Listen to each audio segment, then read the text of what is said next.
October 22న రాజు గారి గది ఒక చిన్న బడ్జెట్ మూవీ కింద రిలీజ్ అవటం, టోటల్ మీడియా సపోర్ట్ అండ్ ప్రేక్షకుల ఆదరణ వల్ల బిగ్గెస్ట్ హిట్గా ఆ ఇయర్కి నిలిచింది. అది దానివల్ల చాలా మంది, అంటే ఆల్మోస్ట్ 1 year అయిపోయింది ఆ సినిమా రిలీజ్ అయ్యి, ఏంటి ఇంకా స్టార్ట్ చేయట్లేదు, ఇంతసేపు ఉండకూడదు అని చాలా మంది అంటూనే ఉన్నారు.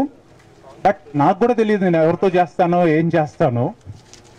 బట్ అనుకోకుండా ఆ దేవుడు అక్టోబర్ 22 ఈ సంవత్సరం, అంటే same date last year cinema release అయిన రోజున, అదే రోజు ఈ సంవత్సరం నాగ్ సార్ని నేను కలవటం, రాజుగారి గది 2 నేరేట్ చేయడం జరిగిందండి. అంత కోఇన్సిడెన్స్, ఇది ప్లాన్ చేసుకుంది ఏదో కాదు.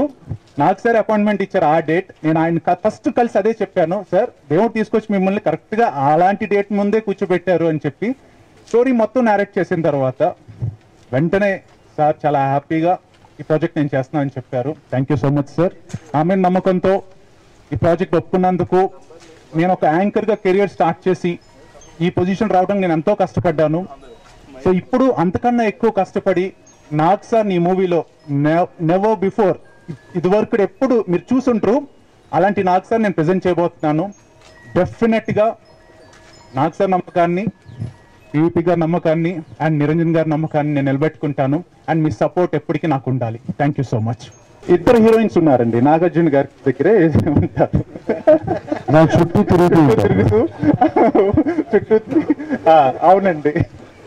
యాక్చువల్లీ అంటే మెయిన్ వచ్చేసి soul and back of the movie Nagarjuna గారండి.